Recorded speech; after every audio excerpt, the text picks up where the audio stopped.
चलिए, कल की क्लास में हम क्या पढ़े थे? भारत छोड़ो आंदोलन ना, कुछ रिवीजन करो उससे। भारत छोड़ो आंदोलन की भूमिका सही प्रकार से देखा जाए तो किसके बाद तैयार होती है? क्रिप्स मिशन के बाद तैयार होती है। क्रिप्स मिशन के बाद गांधी जी के दिमाग में विचार आया कि अब कौन कमजोर हो चुका है? अंग्रेज। अब यही मौका है सर, लोहा गर्म है, थोड़ा मार देना चाहिए। और सर उसके बाद इन्होंने यह घोषणा की, यह बात बताई कि हम क्या करने वाले हैं, भारत छोड़ो आंदोलन की शुरुआत करने वाले हैं, क्विट इंडिया मूवमेंट की शुरुआत करने वाले हैं, ऐसी बात बताई गई। लेकिन इसके खिलाफ में कौन चला गया? जवाहरलाल नेहरू। कहते जवाहरलाल नेहरू इसके खिलाफ में थे। और फिर कब? 14 जुलाई 1942 में क्या किया गया? पहली बैठक करवाई गई, ठीक है। और इस मंच पे इन्होंने कहा कि हम क्विट इंडिया मूवमेंट की शुरुआत करेंगे, ठीक है। और शुरुआत करने के बाद कहा इसका जो रूपरेखा तैयार करेंगे वो कौन है? जवाहरलाल नेहरू। उनको जो है पूर्ण रूप से एक प्रकार से बांध दिया माया जाल में। कहा नेहरू जी आप जाएंगे कहां बच के, हम गुजराती हैं, हर तरीके से फंसाना जानते हैं, ठीक है। तो नेहरू जी मना भी नहीं कर पाए। कैसे मना करते? इतनी लोगों की उम्मीदें, ठीक है, और आप उनके लीडर बने बैठे हैं, कैसे आप कहते कि नहीं ये गलत है या सही है? और गलत था भी नहीं। नेहरू को लगता था कि अंग्रेज बौखलाया है, बहुत मार मारेगा जनता को, ठीक है, इसलिए ऐसा काम करना चाहते थे। लेकिन ऐसा कुछ हुआ नहीं और यह बहुत काम कर गया भारत में यह मूवमेंट। और पहली बैठक इसको जब ग्वालियर में कराई जाती है 7 अगस्त 1942 को, जो अखिल भारतीय कांग्रेस समिति थी या गठन था, इसकी बैठक होती है, जहां महात्मा गांधी ने क्या कहा था कि मैं एक संक्षिप्त मंत्र दे रहा हूं जिसको आप अपने हृदय में बसाए रखिए, सजो लीजिए और अपने सांसों के साथ व्यक्त होने दीजिए। सोच लीजिए कितनी बड़ी बात कह दी। और वह मंत्र है डू एंड डाई, करो या मरो। उन्होंने कहा अब समय आ गया है, या कुछ कर जाएंगे या तो मर जाएंगे, ऐसी बात बोली गई। और 8 तारीख को इस मतलब आंदोलन की घोषणा की गई। लेकिन 8 तारीख को आंदोलन की शुरुआत तो हो जाती है, लेकिन 9 तारीख को क्या चलाया जाता है? 0 hours, operation 0 hours. Operation 0 hour चला के 9 तारीख को एकदम सुबह सुबह ही इन लोगों को गिरफ्तार कर लिया जाता है। जो मुख्य नेता थे, जो मुख्य नेता थे उनको गिरफ्तार कर लिया जाता है। कहते हैं महात्मा गांधी और सरोजनी नायडू को कहां रखा जाता है? आगा खां पैलेस, ठीक है। और इनके साथ आप राजेंद्र प्रसाद भी गिरफ्तार हो जाते हैं, ठीक है, सारे लोग गिरफ्तार हो जाते हैं। तो ग्वालियर टैंक मैदान में जो भीड़ जुटी थी, वहां इनको कहा जाता है कि आपके स्पेशल नेता लोग गायब, आप लोगों को मरने के लिए हालांकि छोड़ दिए हैं। लेकिन तब वहां कौन? उषा, हाँ, उषा जी क्या करती हैं? रेडियो प्रसारण करती हैं और बात बताती है कि सर ये बात साफ साफ क्या है? गलत है। ऑपरेशन 0 आवर्स चल रहा है, जिसके तहत सारे इंपॉर्टेंट नेताओं को या सारे मुख्य नेताओं को गिरफ्तार कर लिया गया है। यह बात बोलती हैं, यह आक्रोश और फैल जाता है। कहती हैं देशवासियों आप अपने दिल की आग बुझने मत देना, ठीक है। और यह सुनते ही सर कहते हैं महिलाएं इसमें बहुत बढ़ चढ़ के भाग लेती हैं इस मूवमेंट में। पूर्ण रूप से अंग्रेजों की इस मूवमेंट में महिला चढ़ बढ़ के भाग लेती है। अंग्रेज त्राई त्राई हो गए थे पूर्ण रूप से, याद रखना। और यह दिवस, यह शुरू करने से पहले मूवमेंट एक दिवस मनाया जाता है, तिलक दिवस, 1 अगस्त 1942 को। और गांधी जी ने अनशन भी किया था कब? 10 फरवरी 1943 को। सर कितने दिन का? 21 दिन का अनशन था। गांधी जी भी कहे आपकी निपटाई देंगे, अंग्रेज अनशन तोड़ दिए, ठीक है, चलता रहा ये। उसके बाद कुछ नेता इसको आंतरिक तरीके से जो है, एक तो भूमिगत तरीके से इसको लीड कौन कर रहा था? मदन मोहन मालवीय। इनको कौन क्या बोला गया था? महामना मदन मोहन मालवीय। यह बात बोली गई थी इनको। यहाँ तक हम भूमिका बना चुके थे। इसके बाद हमें सब पढ़ना क्या था? आजाद हिंद फौज। लेकिन आजाद हिंद फौज पढ़ने से पहले आजाद हिंद फौज की स्थापना करने वाले व्यक्ति को पढ़ना पड़ेगा, क्योंकि पेट के सिलेबस में साफ साफ दिया गया आजाद हिंद फौज और सुभाष चंद्र बोस, ठीक है। ये भी बहुत महान व्यक्ति थे हमारे देश के। आज तक सर रहस्य रह गया कि मरे हैं या जिंदा हैं। आज तक कोई जान ही नहीं पाया। जापान में ये थे जिस वक्त इनकी मौत हुई थी। जापान में सर अमेरिका धोखा कर दिया ना। 1945 में जापान में बम फेंकता अमेरिका। सुभाष चंद्र बोस को कहा गया कि आप यहाँ से निकल जाइए। कहते हैं जब जहाज में बैठते हैं पूरी जहाजिया क्रैश हो जाती है, और सब जहाज पूरी क्रैश हो जाए और वहां इंसान का बचना थोड़ा पॉसिबल नहीं है, मुश्किल है, लेकिन उनकी लाश नहीं मिलती है। ठीक है, हाँ आग भी लगी थी, सही है, क्रैश होने के बाद शिनाख्त नहीं हो पाती लाशों की। कुछ लोग कहते जल गए, कुछ लोग कहते रूप बदल के भागने में माहिर भाग गए थे, वो थे ही नहीं जहाज में। अभी तो हमने उड़ती पड़ती खबर सुनी कि यहाँ अयोध्या में भी है गुमनामी बाबा के नाम से। ठीक है, बहुत सारी मतलब ऐसी बातें सुनने को मिला है, लेकिन सर जहाज क्रैश होने के बाद किसी का बचना नामुमकिन सा होता है। बहुत बना के आए रहे, क्या भरोसा बनाए के आए ही रहे हो, इतने बड़े लोग थे। ठीक है, सारी चीजों को इन्होंने त्याग दिया अपने जीवन में। चलिए आइए हेडिंग डालिए सुभाष चंद्र बोस। आज उनके बारे में थोड़ा निपटाते हैं, और आज हम हो सकता है क्वेश्चन भी करेंगे। किससे? मुगल से। सर सारे नहीं हो पाएंगे, कुछ क्वेश्चन के थ्रू हम कवर करते हैं और कुछ क्या करते हैं टॉपिक के थ्रू कवर करते हैं। सुभाष चंद्र बोस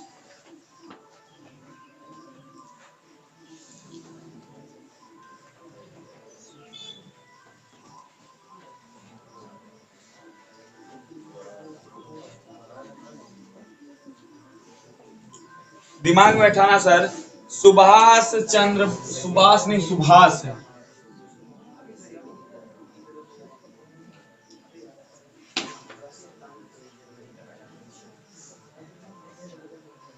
सुभाष चंद्र बोस। सर भारत इस व्यक्ति को एक समय होता है, वह एक दिन होता है जिस दिन इनको जो है भारत अमूल धरोहर प्राप्त करता है। एक प्रकार देखा जाए ऐसा योद्धा प्राप्त करता है सर, जो बहुत बड़ा उग्रवादी था। ठीक है, बहुत बड़ा जोश था इनके अंदर, इतना बड़ा जोश था सर, इतने उग्रवादी थे कि प्रेसिडेंसी कॉलेज से कोलकाता में इनका एडमिशन हुआ था सर, वहां से इनको निकाल दिया गया था। क्यों? क्योंकि इनकी उग्रता के कारण ही इनको निकाल दिया गया था। कहा था भैया आप हम झेल नहीं पाएंगे। ठीक है, ये वो व्यक्ति थे सुभाष चंद्र बोस। कहते थे सर ना किसी से डरना, ना किसी के आगे झुकना, और जो भी करना एकदम धड़ल्ले के साथ कर जाना। ठीक है, हाँ देखा जाए गरम जल में वैसे लाल भाल पाल थे।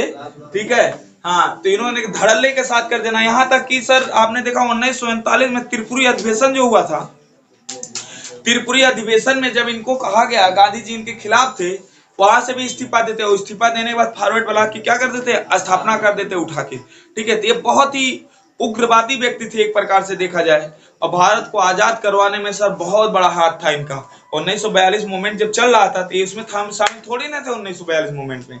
ये तो जापान में बैठे क्या कर रहे थे, आजाद हिंद फौज की। सिंगापुर आए, अंडमान निकोबार आए, वहां से जो भारत में इन्होंने एक बात बोली, दिल्ली चलो, दिल्ली चलो का नारा दिया था अपनी सेना को जब तैयार कर दी गई। वैसे देखा जाए मुख्यतः सर आजाद हिंद फौज के संस्थापक ये नहीं है। ठीक है, आजाद हिंद फौज के ये बाद में आके फाउंडर बनते हैं। एक प्रकार फाउंडर क्या, एक प्रकार से अध्यक्षता संभालते हैं। आजाद हिंद फौज की स्थापना उसके पहले म्यांमार में हो चुकी थी। ये हम कल पढ़ाएंगे, जब आजाद हिंद फौज में पढ़ाएंगे, अच्छे से घबराइए मत। वो मैप इधर लगाए नहीं, उस मैप को इधर लगाने के लिए इसीलिए कह रहे थे, उस मैप के थ्रू ही बताते कि कहां से कहां जाके एग्जिट हुए थे। ठीक है, आज लगा देना चलेगा। ये भारत इनको कब प्राप्त करता, भारत को इतना बड़ा शख्स जो मिलता है, एक प्रकार से हम कह लें जब इनका जन्म होता है, जन्म हुआ 23 जनवरी 1897। 23 जनवरी 1897 का वह दिन था जिस दिन जो है भारत एक ऐसा अमूल धरोहर पाता है, जिस धरोहर की तुलना सर भारत में किसी से की ही नहीं जा सकती है। की जा सकती है? नहीं की जा सकती। और इसीलिए 23 जनवरी को सर ये कैसे व्यक्ति थे, एक प्रकार को पराक्रमी व्यक्ति थे, उग्रवादी व्यक्ति थे। इतनी ज्यादा पराक्रम था, इतना ज्यादा पराक्रम था कि सरकार ने कहा सर 23 तारीख को हम एक दिवस मनाएंगे, पराक्रम दिवस मनाएंगे। कौन सा दिवस मनाएंगे? पराक्रम दिवस।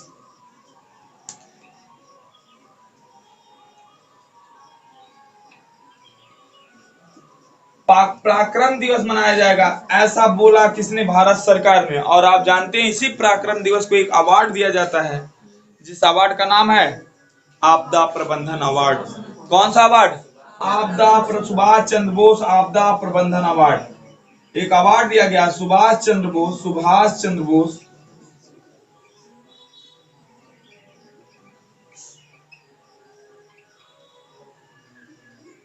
आपदा प्रबंधन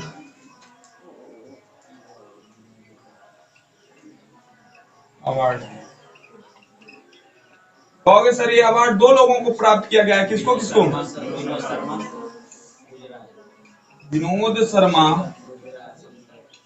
और जो संस्थागत पाया है वो गुजरात की आपात प्रबंध संस्था पाई है। ठीक है, आपात संस्था। कौन? गुजरात। हाँ, सूखा आपात प्रबंधन अवार्ड जो दिया जाता है ये इनको दिया गया और गुजरात की संस्था को। ये तो थे सर छोटे से फैक्ट। कहा जाएगा सर इनकी मम्मी का नाम था प्रभावती दत्त बोस। माता कौन थी? प्रभावती दत्त बोस माता थी।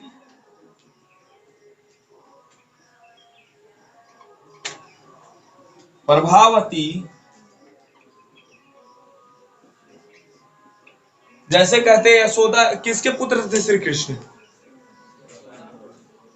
यशोमती मैया पाली पोसी थी उनके, देवकी पुत्र थे। ऐसे याद कर ब्या। ठीक है, जैसे कहते हैं देवकी जो कृष्ण को पा के धन्य हो गई, यशोदा कृष्ण को पा के धन्य हो गई, वैसे प्रभावती किसको पा के धन्य हो गई थी? सुभाष चंद्र बोस को। ऐसा पुत्र सर नहीं प्राप्त होता किसी को। ठीक है, और प्राप्त भी होता है तो बड़े कर्मों के बाद प्राप्त होता है। इनके पिता का नाम था माता सीता के नाम पे, जिनको जानकी नाथ बोस बोला जाता था। क्या बोला जाता था? जानकी नाथ बोस। पिताजी जो थे जानकी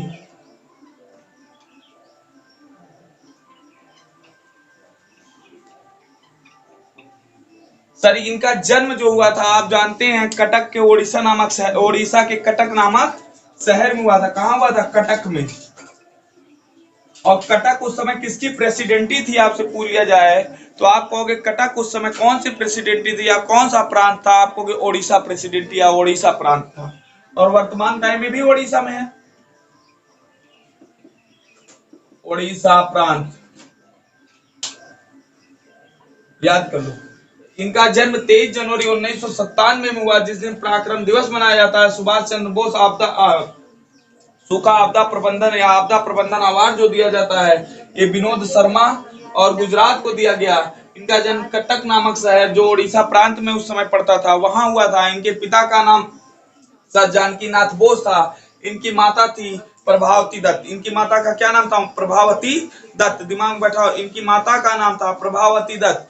अब सर ये धीरे धीरे पढ़े हुए, ठीक है, जो प्राइमरी शिक्षा थी या शुरुआती शिक्षा थी, शुरुआती शिक्षा को प्राप्त करने के बाद ये रेवेन्सा नामक एक कॉलेज में जाते हैं, पढ़ाई करते हैं, अपनी पढ़ाई पूरे करते हैं। कौन से कॉलेज में? Ravenshaw collegiate school, Ravenshaw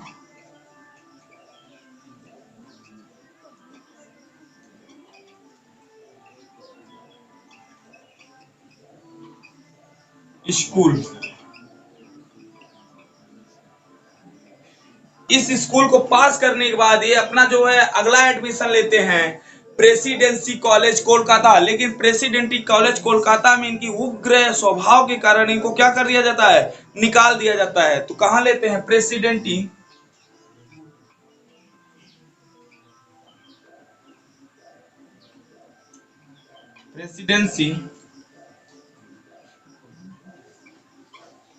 college Kolkata. लेकिन सर यहाँ इतने उग्र थे, उग्र स्वभाव के कारण इनको कॉलेज से क्या कर दिया जाता है? बाहर कर दिया जाता है। उग्र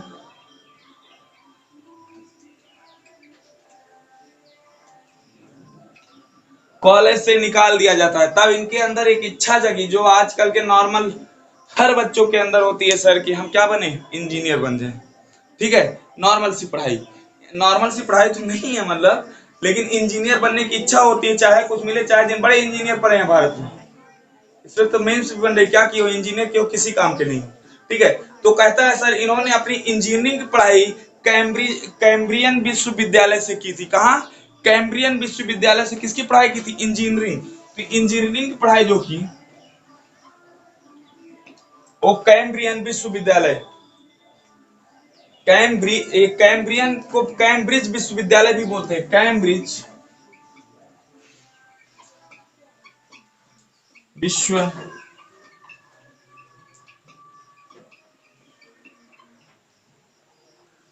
सिर्फ इंपॉर्टेंट फैक्ट निकालो इनके बीच से। कैम्ब्रिज विश्वविद्यालय, उसके बाद सर कैम्ब्रिज विश्वविद्यालय से जब पढ़ने के बाद 1919 में एक दूसरी इच्छा इनके अंदर उजागर हुई। इन्होंने कहा अब क्या बनना है, ना भारतीय सिविल सेवक बनना है।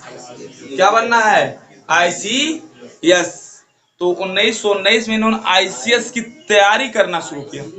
हाँ ICS मत करना, IS का पद बाद में आया था, ठीक है। हाँ ICS।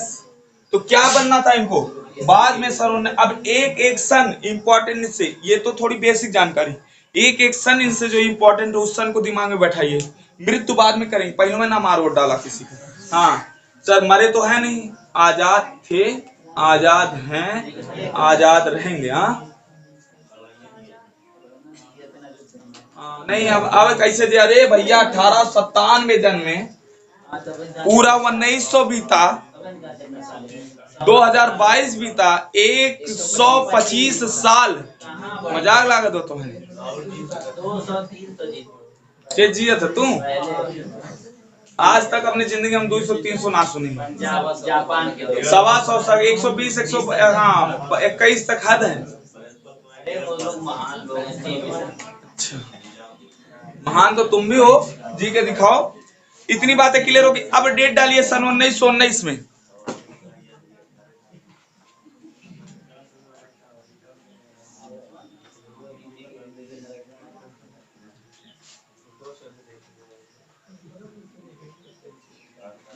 तो सुनियो ना, कभी कभी हम भी जीते थे शान से, फिजाएं उठती थी किसी के नाम से।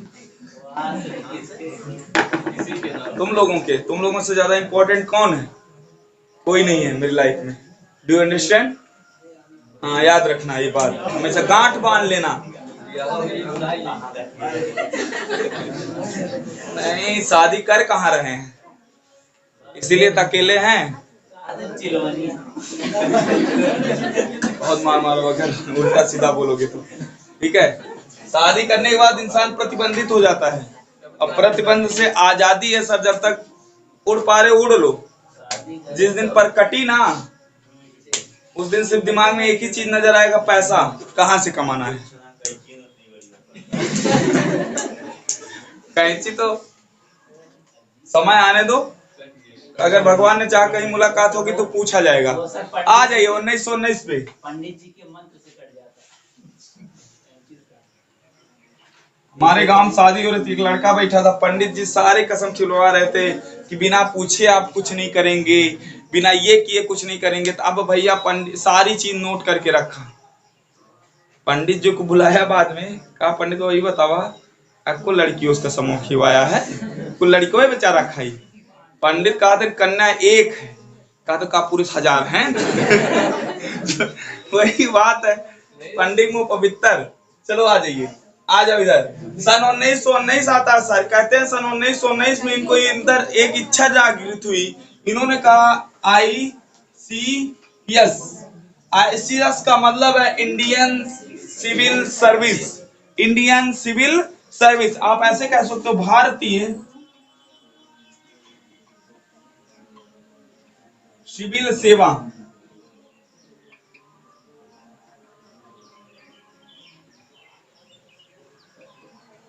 सिविल सेवा की तैयारी की, और सिर्फ भारतीय सिविल सेवा की तैयारी ही नहीं की, उन्होंने इस परीक्षा को क्या किया, पास भी किया।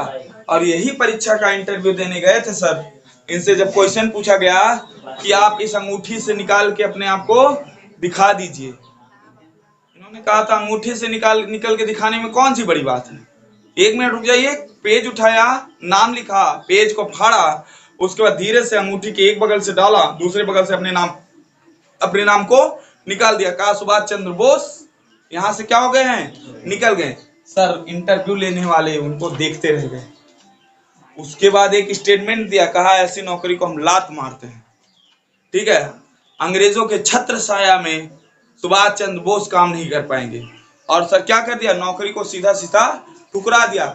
मिली हुई नौकरी को सर त्याग पत्र दे दिया इन्होंने। क्या दे दिया? त्याग पत्र दे दिया।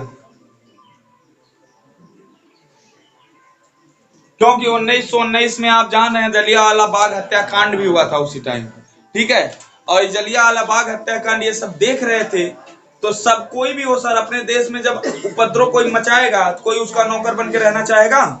कहोगे नहीं सर, उसका नौकर बन के नहीं रहना चाहिए चाहेगा। और यह एक व्यक्ति से बड़े प्रभावित थे ना, महात्मा गांधी से नहीं थे, सीआर दास से भी प्रभावित नहीं थे, तो सर राजनीति में उतरे थे।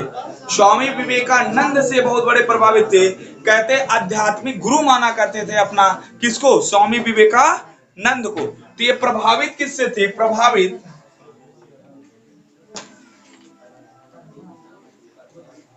प्रभावित थे स्वामी विवेकानंद।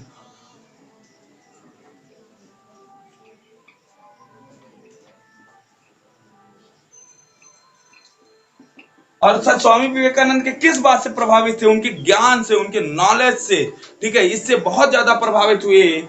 और इन्होंने जो है स्वामी विवेकानंद को अपना क्या माना? आध्यात्मिक, क्या बोलते हैं उसको? आध्यात्मिक गुरु। क्या मान लिया? आध्यात्मिक गुरु माना।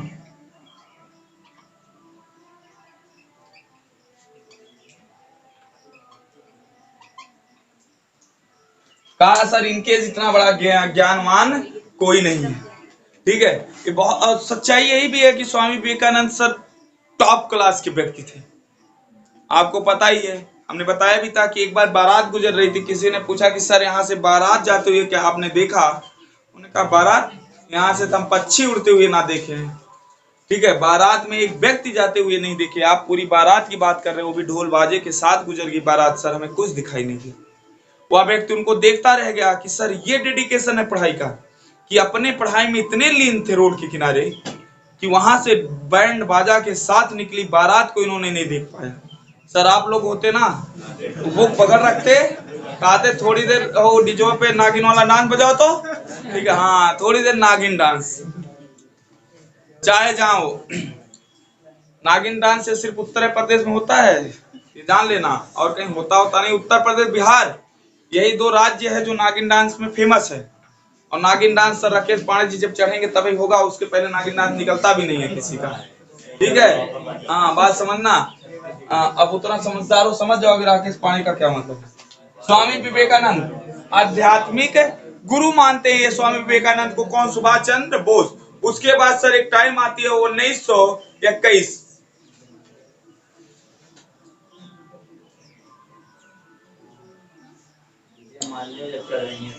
विजय, हाँ एक टाइम आती है सर 1921, एक समाचार पत्र उस समय प्रकाशित होता था, फॉरवर्ड, ठीक है सर 1921। ध्यान से एक एक सन को देखना कि इनसे कैसे इंपॉर्टेंट है। 1921 में एक अखबार उस समय प्रसारित होता था, चित्तरंजन दास जिसके प्रसारण करता थे, जिसका नाम था फॉरवर्ड। क्या नाम था? फॉरवर्ड। पूछा जाएगा इसको प्रकाशित करने वाला व्यक्ति कौन था? चित्तरंजन दास।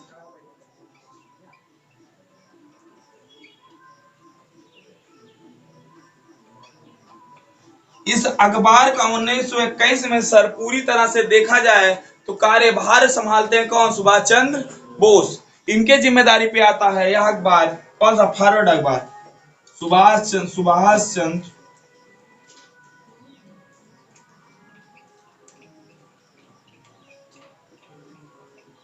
के अंदर आ जाता है,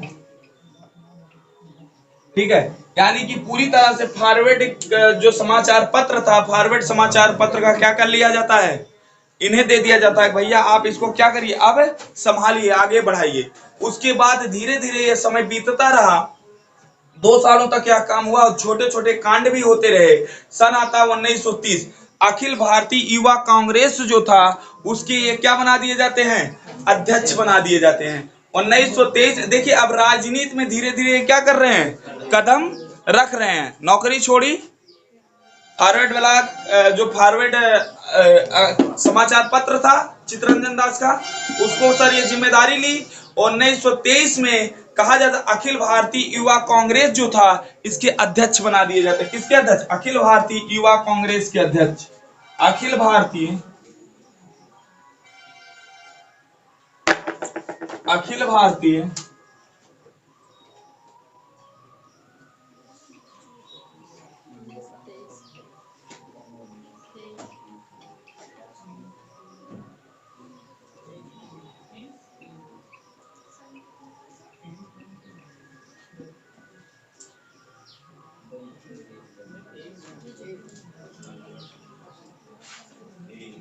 कब बनाया जाता है? 1923 में। ठीक है, अखिल भारतीय युवा कांग्रेस के हेड बनाए जाते 1923 में। उसके बाद बंगाल राज्य कांग्रेस जो था, बंगाल राज्य में जो कांग्रेस था या बंगाल राज्य कांग्रेस के सचिव भी बना दिए जाते हैं। क्या बना दिए जाते हैं? इसी के साथ साथ बंगाल राज्य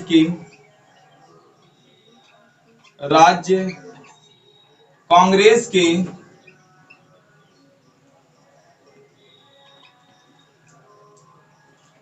के सचिव भी बना दिए जाते हैं। विदेश सचिव मोदी जी का कौन है इस समय?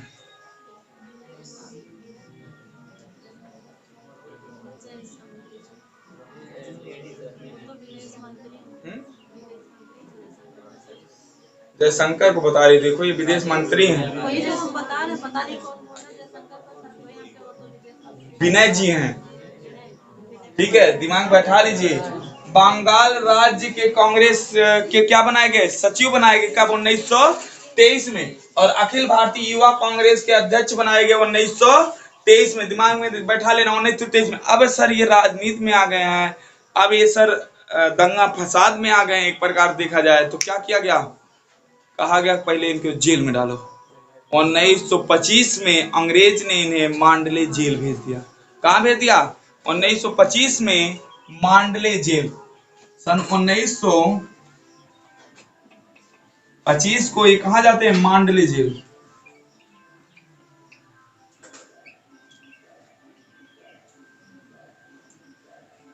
उन्नीस सौ 25 को इनको मांडले जेल में डाल दिया जाता है।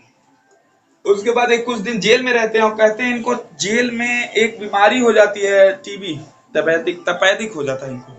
ठीक है, हाँ, तपेदिक नामक बीमारी हो जाती है। ठीक है, जिसके बाद इनको जेल से रिहा कर दिया जाता है बाद में। उसके बाद 1930 तक अपनी बीमारी का इलाज वगैरह करवाए। 1930 में इनके अंदर एक इच्छा जागी कि अब हम कहाँ यात्रा करने जाएंगे? यूरोप की यात्रा करने जाएंगे। अब बहुत बाहर टहलते थे। आपने देखा सर, जर्मनी में गए थे हिटलर के पास, जापान टहले, सिंगापुर टहले, यूरोप भी टहल के आए। ठीक है, ये सारे स्थानों पर टहला करते थे। भारत में कहाँ ज्यादा रहते थे? भारत के बाहर। ये एक प्रकार से देखा जाए तो भारत में जो है लड़ाई लड़ रहे थे भारत के बाहर से जाके। सर कहते हैं हिटलर ने कुछ व्यक्तियों को, भारतीयों को बना के बंदी बना के रखा था। अंग्रेजों ने भेजा था हिटलर को मारने के लिए। कहते हैं हिटलर से जाके मिलते हैं और हिटलर का दो हमशक्ल आता है सर, ये सर खड़े नहीं होते हैं। और जब हिटलर आता है तो खड़े होते हैं, हाथ मिलाते हैं। तो हिटलर देख के इनको दंग रह गया। भाई यार, मतलब क्या क्वालिटी है इंसान में। एकदम हुबरू हमारी तरह दिखने वाले व्यक्ति के सामने ये खड़ा नहीं हुआ। और हमारे आने के बाद कहा कैसे पहचान लिया आपने कि ओरिजिनल हिटलर धर्मी है? कहा सर गुरूर, हिटलर का गुरूर तो भी होना चाहिए। हम शकल हो सकता है लेकिन गुरूर नहीं हो सकता। ना ही वो चलने की अकड़ और ना ही पास आने का वो तरीका। सर हम जान गए कि हिटलर हो ही नहीं सकता। सुने रहे होंगे दूर दूर किसका हम शकल रहता है, तो उनको आइडिया रहा होगा इस चीज का। हिटलर बड़ा प्रभावित हुआ इनसे। कहते हैं कि किस लिए आए हैं आप यहाँ? कहते हैं वही जो व्यक्ति को आप गिरफ्तार करके रखे हैं या बंदी बना के रखे हैं, थोड़ा हमको दे दीजिए तो हम अंग्रेजों के खिलाफ उन्हीं को हथियार बनाएंगे। कहा ये कैसे? जो व्यक्ति अंग्रेज के होके हमें मारने आए थे, आप उन्हीं को अंग्रेजों के खिलाफ कैसे उतार सकते? कहा आप दीजिए तो। कहते 2 घंटे सर भाषण दिया। 2 घंटे बाद इतना बड़ा परिवर्तन आया कि पूरी सेनानी जो थी, जो पूरे बंदी थे, वो एकदम अंग्रेज मुर्दाबाद का नारा लगाने लगते हैं। देखते कहा कि एक भारतीय में इतनी ज्यादा क्वालिटी नहीं, क्वालिटी क्वांटिटी जितना कह लीजिए, सब कुछ गुड़ ठूस ठूस के भरा था। ठीक है, सुभाष चंद्र बोस के अंदर। तो 1925 में जब इनको बीमारी होती है सर, मांडले जेल से बाहर किया जाता है, तो कहते हैं 1930 में इन्होंने कहाँ की यात्रा की? यूरोप की यात्रा की। ठीक है, यूरोप की यात्रा की 1930 यूरोप।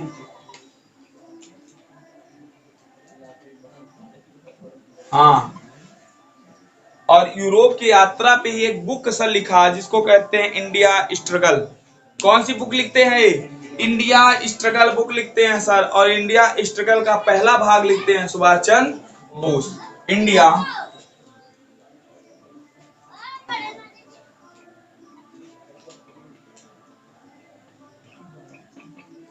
प्रथम भाग।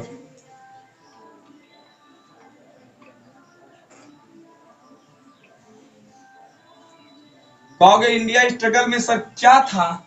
इंडिया स्ट्रगल में कुल 1920 से लेकर 1934 तक जितनी घटना थी उन सारी घटनाओं को क्या किया था? इंक्लूड किया था। जो इंडिया स्ट्रगल कर रही थी किसके लिए? अपने आजादी के लिए। ठीक है, कब से? 1920 से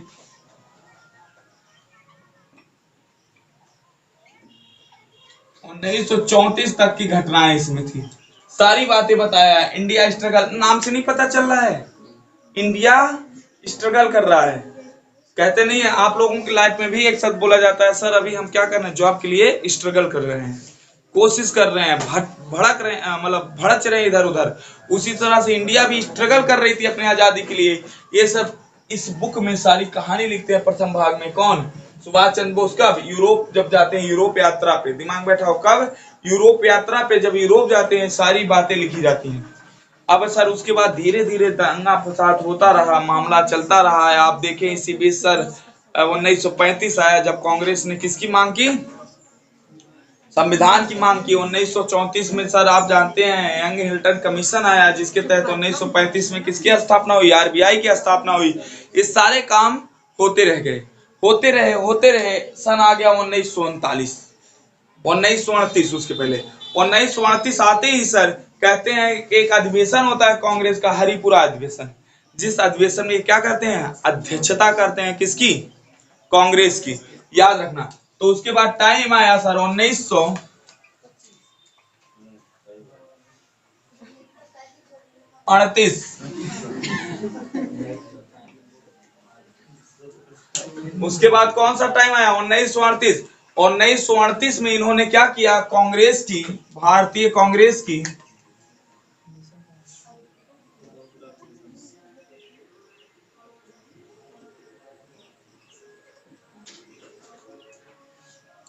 अध्यक्षता की। यह अधिवेशन कहाँ का था? हरिपुरा का अधिवेशन था। कहाँ का था? हरिपुरा का अधिवेशन था।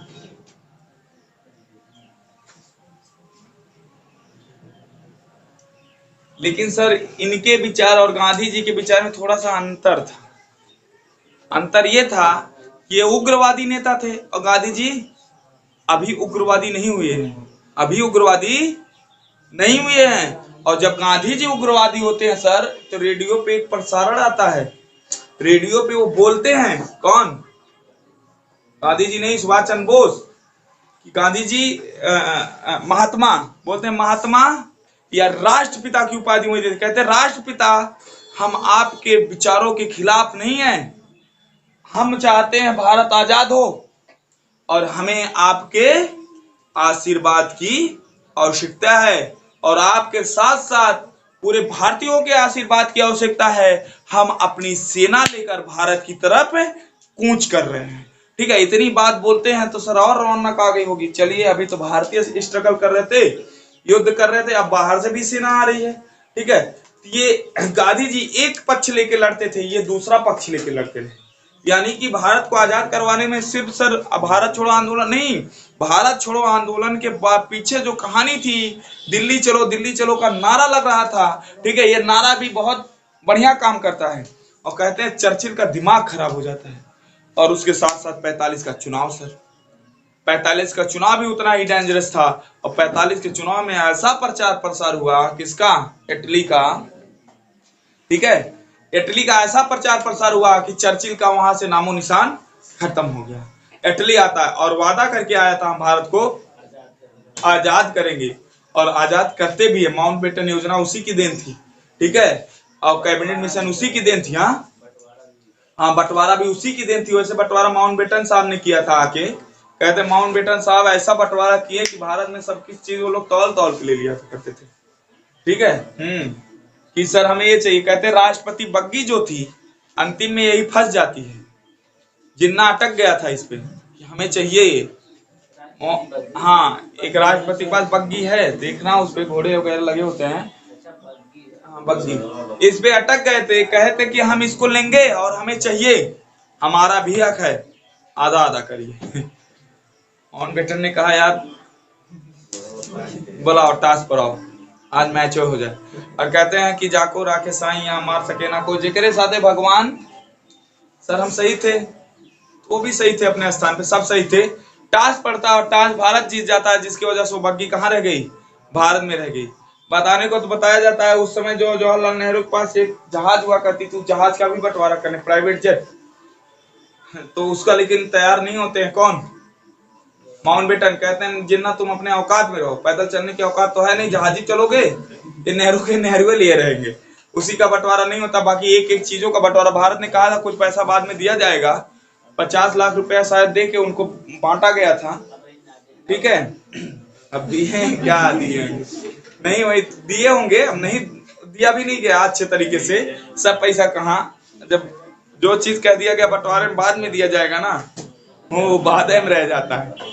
चाहे घर का बंटवारा चाहे देश का बंटवारा, बंटवारा बंटवारा ही होता है। उसके बाद यहाँ से सर यह मूवमेंट खत्म होता है, दिमाग बैठा हो, ये मूवमेंट खत्म हुआ। उसके बाद अगला एक डेट और आता है सन 1939।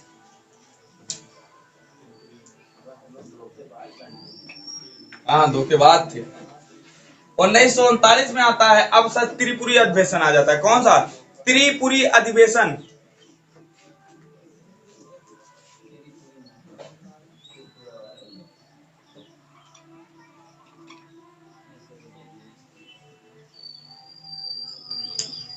सर यहाँ आ गया 38 में, गांधी जी इनको देख लिए, कहें यार ये जौन व्यक्ति है, सीधा चाकू मारने वाले हैं पेट में, प्यार से बतीबे नहीं करेंगे। एक राजकुमार का डायलॉग हमें याद आता है, वो कहता नहीं कि सर हमारा एक सिद्धांत है, हम पहले बात करते हैं, ठीक है, और उसके बाद जरूरत पड़ने पे मुक्का लात करते हैं। उसी मूवी में वही उल्टा डायलॉग मारता है, कहता है सर तब हमारा नहीं, वही वो जवाहरलाल नेहरू एक प्रकार से देखा जाए तो गांधी जी थे, ठीक है, लेकिन नाना पाटेकर वही उल्टा बोलते ना सर हमारा सिद्धांत है पहले मुक्का लात, जरूरत पड़े तब बात, ठीक है।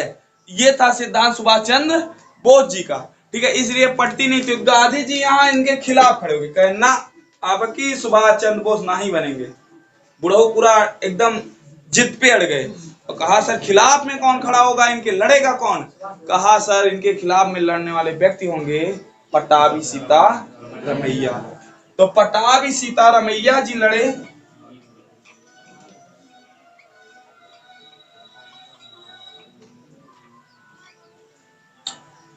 पटाभी सीतारमैया। अब सर शेर की आगे शिकार दिखाऊ, शेर के आगे शिकार जैसे थे, इनको फेंका गया था, ठीक है।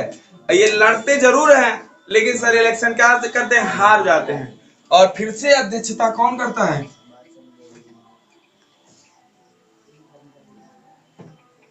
लेकिन बुढ़ऊ मुंह फुलाए डोल रहे थे।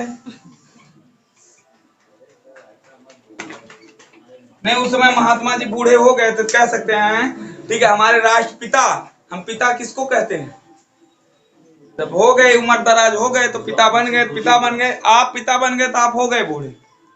शादी होती इसलिए 40 साल बाद करना, ताकि कह सके कोई बुढ़ा हो गया इंसान। सर यूरोप में शादी की टाइम 29 साल है, ऐसा हमने पढ़ा था कहीं। 29 साल में लीगलाइज होता है, और भारत में 21 साल। रीजन है, पीछे का रीजन है, हर चीज के पीछे का जलवायु। सर भारत की जलवायु बहुत गर्म है और यूरोप की जलवायु ठंडी है, इसलिए जो है इस अभी तो शादी की एज घटाने की बात की गई थी, 18 से 14 पे लाने की बात की गई थी, लेकिन 18 से 21 कर दिया गया। लड़कियों की भी शादी की उम्र, बात समझ, लड़कों की नहीं है। लड़के जो 18 सोचते हैं हम ब्याह करने लायक हो, यही वो बालिग रहते हैं, ठीक है, नाबालिग रहते हैं। एडल्ट सर 21 के बाद, ठीक है। ये मत सोचना, नहीं धारा नंबर 9, 10, 11 हम कई बार बताए हैं, लड़की की गलती गलती नहीं है, लड़के की गलती गलती है, ये नोट कर लेना। उसके बाद कहते हैं सर इतना ज्यादा गांधी जी के मतलब ये इनको इतना धक्का लगता है, और इनके कई मंत्री वगैरह नेता वगैरह क्या कह देते हैं, इस्तीफा दे देते हैं, जिसकी वजह से इन्होंने भी क्या दे दिया, त्याग पत्र दे दिया। 1939 में ही इस अध्यक्ष पद से इन्होंने क्या दे दिया, त्याग पत्र। दिमाग बैठाओ, क्या दे दिया, त्याग पत्र दे दिया। और जैसे ही त्याग पत्र दिया, सराहाकार मच गया। अब कौन करेगा अध्यक्षता, अब कौन करेगा। लेकिन एक बिहारी 100 पे भारी, सुनो ना, एक बिहारी 100 पे भारी। उस समय सर राजेंद्र प्रसाद जी हमारे प्रथम राष्ट्रपति बनते हैं, ठीक है। राजेंद्र प्रसाद को कहां रखा गया था, किस जेल में रखा गया था, हाँ, बांकीपुरम जेल, बिहार, याद करो, ठीक है, वहां रखा गया था इनको। और राजेंद्र प्रसाद जी कूद के भाग गए थे जेलवा, ठीक है। ये लोग कम खतरनाक नहीं थे, मौका मिलता था सर तरबूज बेचने वाली टोकरी में बैठ के चल देते थे, खाना ले जाने वाली इनकी सिस्टर का बुर्का पहन के लेके चल देते थे ये लोग, ठीक है। तो ऐसे नहीं स्वतंत्रता मिली है सर, जान पे खेलते थे, रिस्क लिया करते थे, ठीक है। उधम सिंह जाके जो है बम्बोई फेंक देते हैं वहां, उधम सिंह सुने हो कि नहीं, असेंबली में जाके बम फेंकते, कहता है बम कैसे, कहा कान का पर्दा फट गया था, सुनाई दे नहीं रहा था, तो एक जोरदार धमाका जरूरी था, लो कान का पर्दा खुल गया। आप सुनो, सुभाष चंद्र बोस को उनको कहा जाता है आजाद को, ठीक है। आजाद जी को जब जेल में ले जाया गया, जब जज पूछता नाम, कहते हैं आजाद, कहते पिता का नाम आजादी, ये कौन नाम, ना माता ना, कहें कि सर घर बताओ, कहा जेल, कहा पागल है लड़का, इतना खतरनाक जो है बात बोल रहा है। कहा जो सही है सो सही है, जेल में डालिए, तीसरे दिन जेल ही में रहना, डालिए, निकलेंगे फिर मारेंगे, फिर जेल में डालिएगा, ठीक है। कहा कोरी हत्याकांड कर दिया, मजाक नहीं है, कहा हथियार नहीं, कहा हथियार व्यवस्था कर रहे हैं ना, टेंशन कहां ले रहे हो। कहा कोरी ट्रेन षड्यंत्र लूटपाट में मचाई, पूरे हथियार को लूट के रख लिया। ऐसे नहीं हुआ था। गांधी जी एक तरफ कह रहे थे एक गाल में मारे दूसरा गाल बढ़ाओ, ये लोग ना, एक गाल में मारे लाता मुका मारो उसको, ठीक है, छोड़ो मत। कहां छोड़ोगे भैया, कहां छोड़ना, कोई आज छोड़ेगा। अगर तो ऐसे जीते भर न रहा है, फूकता तब एक गाले मार के देखा, गलती नहीं रहा है, न बल भाई गरिया जो मार नहीं पाता वो गरियाना जानता, मुंह थोड़ी ना उसे कमजोर पड़ेगा, मुंह से मुंह कभी नहीं हारता सर, कोई कितना भी कमजोर हो, कोई कितना भी जबरदस्त, ठीक है, हाँ, पकड़ तो दे बाद जेल हो जाओ, चलेगा। फिर इसकी अध्यक्षता कौन करता है, अध्यक्ष बनते हैं हाँ डॉक्टर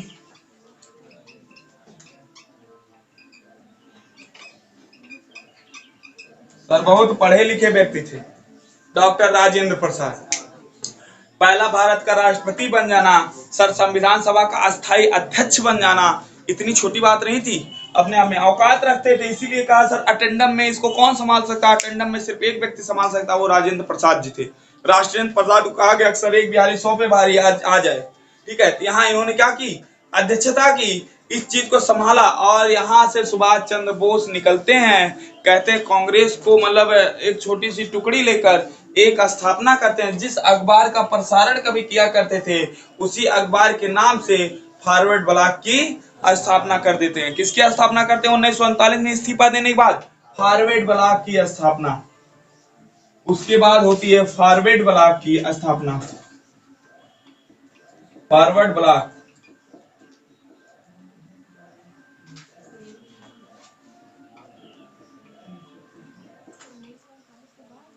हम 39 में ही करते हैं।